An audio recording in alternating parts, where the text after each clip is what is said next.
ਕੀ ਫਤਿਹ।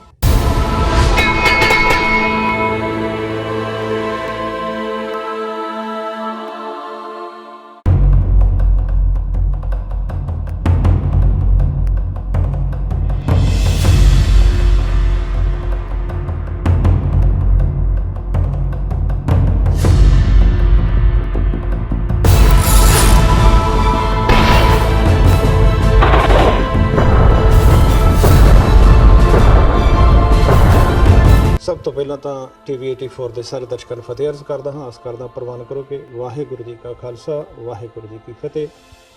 ਅੱਜ ਅਸੀਂ ਜੂਨ 84 ਦੇ ਘੱਲੂਘਾਰੇ ਦੀ ਵਰ੍ਹੇਗੰਢ ਮਨਾ ਰਹੇ ਹਾਂ ਤੇ ਮੈਂ ਆਪਣੀ ਕੌਮ ਨੂੰ ਇਸ ਵਿਸ਼ੇ ਤੇ ਇੱਕ ਸੰਦੇਸ਼ ਦੇਣਾ ਚਾਹੁੰਦਾ ਕਿ ਆਪਣੀ ਆਉਣ ਵਾਲੀ ਪੀੜ੍ਹੀ ਨੂੰ ਵੱਧ ਤੋਂ ਵੱਧ ਐਜੂਕੇਟ ਕਰੋ, ਵੱਧ ਤੋਂ ਵੱਧ ਪ੍ਰਿੰਟ ਮੀਡੀਆ ਤੇ ਇਲੈਕਟ੍ਰੋਨਿਕ ਮੀਡੀਆ ਦਾ ਇਸਤੇਮਾਲ ਕਰੋ, ਠੀਕ ਢੰਗ ਨਾਲ ਕਰੋ ਤਾਂ ਕਿ ਸਾਡਾ ਜਿਹੜਾ ਸਹੀ ਮੈਸੇਜ ਹੈ ਉਹ ਦੁਨੀਆ ਦੇ ਸਾਹਮਣੇ ਆ ਸਕੇ।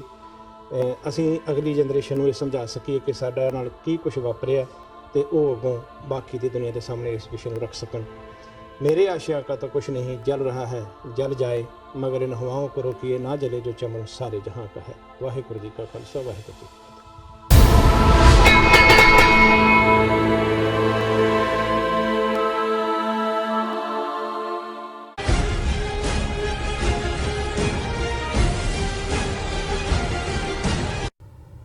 ਵਿਊਅਰਸ ਬ੍ਰੇਕ ਤੋਂ ਬਾਅਦ ਜੀ ਆਇਆਂ ਨੂੰ ਪ੍ਰੋਗਰਾਮ ਸੱਚੋ ਸੱਚ ਵਿੱਚ। ਹੁਣ ਆਪਾਂ ਗੁਰਮਤਿ ਵਿਚਾਰਾਂ ਗੁਰਬਾਣੀ ਵਿਚਾਰਾਂ ਡਾਕਟਰ ਸਾਹਿਬ ਕੋਲ ਉਹਨਾਂ ਦੇ ਵਿਚਾਰ ਸੁਣਦੇ ਹਾਂ। ਜੀ ਡਾਕਟਰ ਸਾਹਿਬ ਕੀ ਕਹਿਣਾ ਚਾਹੋਗੇ? ਦੇਖੋ, ਭਗਤ ਨਾਮਦੇਵ ਜੀ ਦੀ ਬਾਣੀ ਦੇ 61 ਸ਼ਬਦ ਗੁਰੂ ਗ੍ਰੰਥ ਸਾਹਿਬ 'ਚ ਦਰਜ ਨੇ ਜੀ। ਭਗਤ ਨਾਮਦੇਵ ਜੀ ਦਾ ਸੰਬੰਧ ਅੱਜ ਦੀ ਮਹਾਰਾਸ਼ਟਰ ਸਟੇਟ ਦੇ ਨਾਲ ਉਹਨਾਂ ਦਾ ਜਿੱਥੇ ਉਹਨਾਂ ਦਾ ਜਨਮ ਹੋਇਆ ਹੁੰਦਾ ਹੈ, ਪਰ ਉਹਨਾਂ ਨੇ ਕਾਫੀ ਵਕਤ ਡਿਸਟ੍ਰਿਕਟ ਗੁਰਦਾਸਪੁਰ ਦੇ ਘੁਮਾਣਾ ਕਸਬੇ ਦੇ ਵਿੱਚ ਵੀ ਗੁਜ਼ਾਰਿਆ, ਜਿੱਥੇ ਉਹਨਾਂ ਦੀ ਯਾਦ ਦੇ ਵਿੱਚ ਗੁਰਦੁਆਰਾ ਸਾਹਿਬ ਔਰ ਸਰੋਵਰ ਰਾਣੀ ਸਦਾ ਕੌਰ ਮਹਾਰਾਜਾ ਰਣਜੀਤ ਸਿੰਘ ਦੀ ਸੱਸ ਨੇ ਬਣਵਾਇਆ ਸੀ ਔਰ ਸਾਲਾਨਾ ਉੱਥੇ ਬਹੁਤ ਵੱਡਾ ਇਕੱਠ ਹੁੰਦਾ ਹੈ ਹਰ ਸਾਲ ਜੀ। ਔਰ ਅਸੀਂ ਵੀਰਵਾਰ ਦੇ ਪ੍ਰੋਗਰਾਮ 'ਚ ਉਹਨਾਂ ਦੀ ਬਾਣੀ ਦਾ ਇੱਕ ਸ਼ਬਦ ਵਿਚਾਰਦੇ ਰਹੇ ਪਿਛਲੇ ਕਈ ਹਫ਼ਤਿਆਂ ਤੋਂ। 57 ਸ਼ਬਦ ਅਸੀਂ ਵਿਚਾਰ ਅਧੀਨ ਲਿਆਂਦੇ ਨੇ। ਅੱਜ 58ਵਾਂ ਸ਼ਬਦ ਹੈ, ਬਹੁਤ ਛੋਟਾ ਰਾਗ ਕਾਨੜਾ ਦੇ ਵਿੱਚ ਬਾਣੀ ਨਾਮ ਦਿਓ ਜੀ ਕੀ ਇੱਕ ਓੰਕਾਰ ਸਤਿਗੁਰ ਪ੍ਰਸਾਦ। ਐਸੋ ਰਾਮ ਰਾਏ ਅੰਤਰ ਜਾਮੀ ਜੈਸੇ ਦਰਪਨ ਮਾਹੇ ਬਦਨ ਪਰਵਾਨੀ ਰਹਾਓ।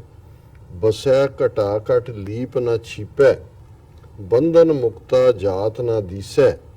ਪਾਣੀ ਮਾਹੇ ਦੇਖ ਮੁਖ ਜੈਸਾ ਨਾਮੇ ਕੋ ਸਵਾਮੀ ਬੀਠਲ ਐਸਾ। ਇੰਨਾ ਹੀ ਸ਼ਬਦ ਹੈ। ਔਰ ਰਹਾਉ ਦੀ ਤੁਕ ਪਹਿਲੀ ਤੁਕ ਕੀ ਹੈ ਕਿ ਐਸੋ ਰਾਮ ਰਾਏ ਅੰਤਰ ਜਾਮੀ ਜੈਸੇ ਦਰਪਨ ਮਾਹੇ ਬਦਨ ਪਰਵਾਨੀ। ਦਰਪਨ ਸ਼ੀਸ਼ਾ।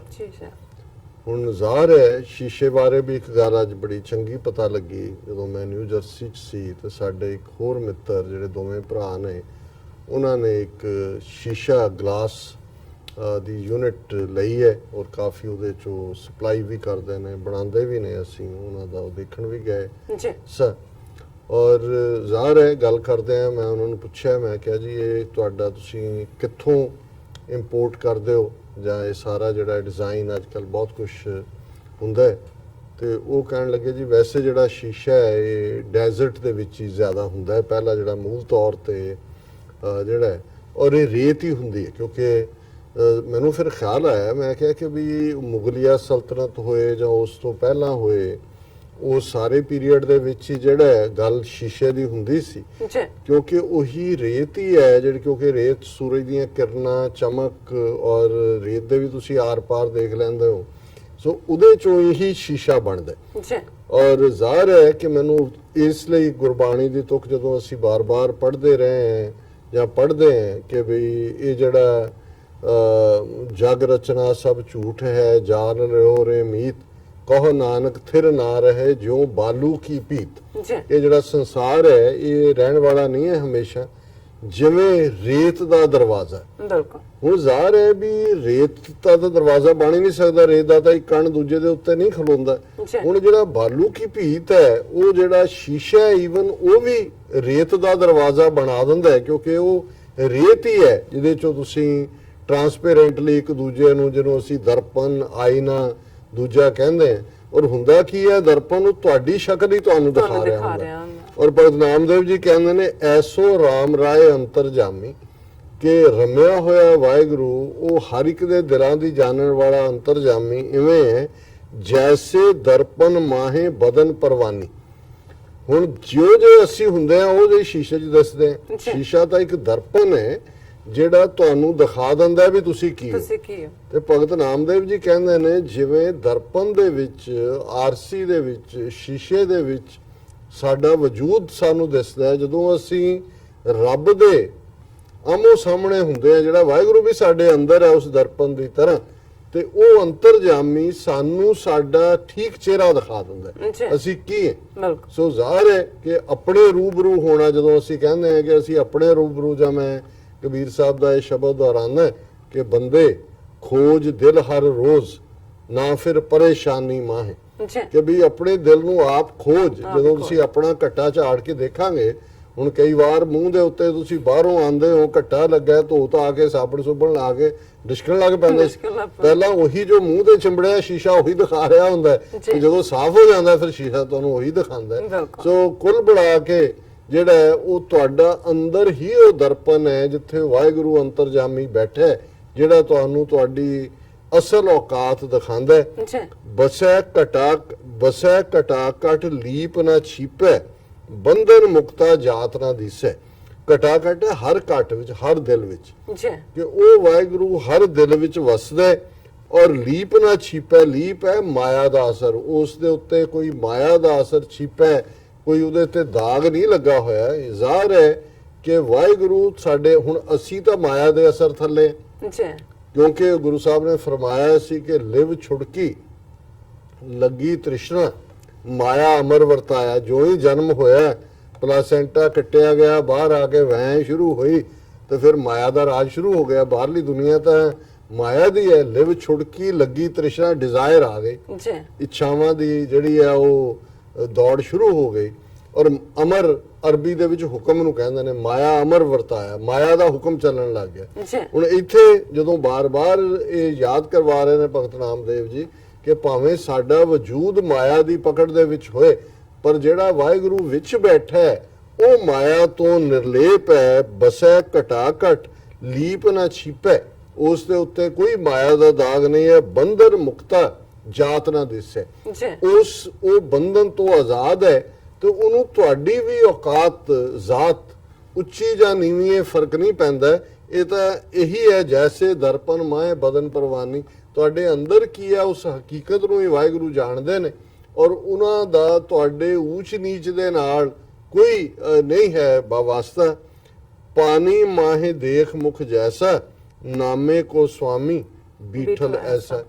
ਹੁਣ ਇੱਕ ਪਾਸੇ ਤਾਂ ਸ਼ੀਸ਼ਾ ਸੀ, ਜਿਹੜਾ ਸ਼ੀਸ਼ਾ ਜ਼ਾਹਰ ਹੈ ਜਿਹਨਾਂ ਜ਼ਮਾਨਿਆਂ 'ਚ ਬਣ ਕੇ ਉੱਥੇ ਪਹੁੰਚਦਾ ਵੀ ਹੋਏਗਾ, ਹਿੰਦੁਸਤਾਨ ਦੇ ਉਸ ਹਿੱਸੇ 'ਚ ਬਹੁਤ ਮਹਿੰਗਾ ਹੋਏਗਾ।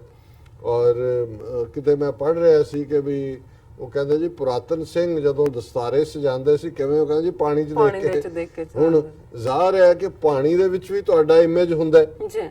ਔਰ ਸ਼ੇਰ ਦੀ ਕਹਾਣੀ ਮਸ਼ਹੂਰ, ਬੰਦੇ ਨੂੰ ਤਾਂ ਪਤਾ ਵੀ ਉਹਦਾ ਇਮੇਜ ਹੈ ਵੀ ਸ਼ੇਰ ਆਇਆ ਪਾਣੀ ਦਾ, ਉਹਨੂੰ ਦਹਾੜ ਰਿਹਾ, ਉਹਦੇ ਬਾਰੇ ਬਰਾਬਰ ਬੈਠਾ ਇੱਕ ਸ਼ੇਰ, ਨਿਕਲ ਬਾਹਰ ਹੋ। ਫਿਰ ਉਹਦੇ 'ਚ ਬਾਅਦ ਛਾਲੀ ਮਾਰਤੀ ਹੋਣੀ ਉਹਨਾਂ ਨੂੰ ਕੁੱਟਣ ਦੇ ਲਈ।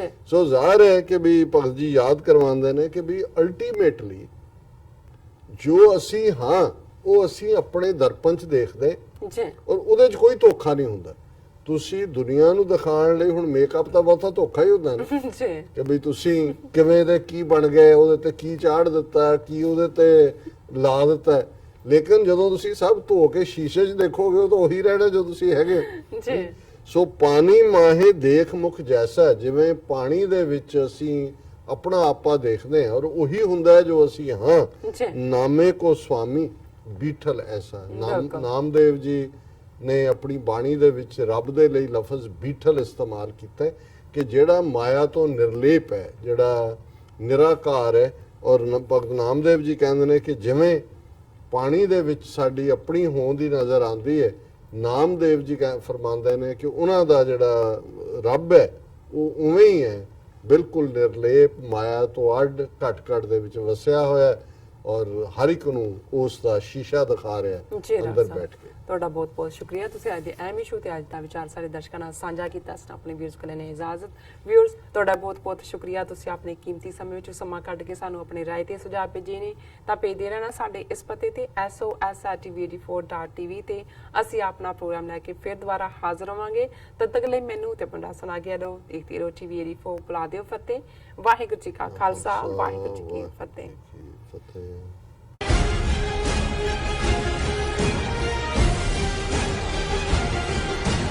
ਕੀ ਤੁਸੀਂ ਰੋਜ਼ਾਨਾ ਕੰਮ ਤੇ ਆਪਣਾ ਵਧੇਰੇ ਸਮਾਂ ਬਿਤਾਉਣ ਤੋਂ ਪਰੇਸ਼ਾਨ ਹੋ? ਆਪਣੀ ਪੂੰਜੀ ਨੂੰ